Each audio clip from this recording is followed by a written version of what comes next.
একাদশ এবং দ্বাদশ শ্রেণীর সিলেবাসে রাইট ফর্ম অফ ভার্ব একটা গুরুত্বপূর্ণ বিষয়। এই বিষয়টি একাদশ এবং দ্বাদশ শ্রেণীর একটি মার্কস রয়েছে, এখানে একটি নম্বর বন্টন রয়েছে, যেখানে 5 নম্বর নির্ধারিত রয়েছে।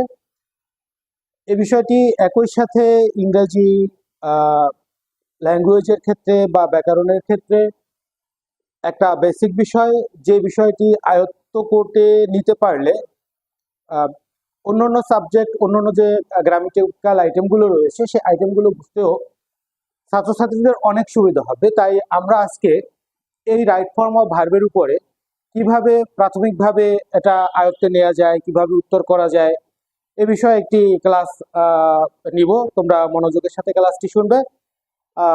প্রথমেই আমরা দুইটা সেন্টেন্স লিখি বোর্ডে, এবং এখান থেকে আমি তোমাদেরকে বোঝানোর চেষ্টা করব যে কিভাবে রাইট ফর্ম অফ ভার্বের উত্তরটি করতে হয়।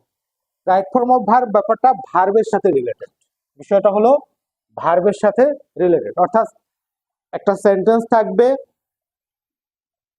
সেই সেন্টেন্সে এক বা একাধিক ভার্ব থাকবে, সেই ভার্বগুলোর কোনো না কোনো জায়গাতে ভার্বটা রং বা ভুল থাকবে। আমাদের কাজ হলো ভার্বটাকে সঠিকভাবে লেখা।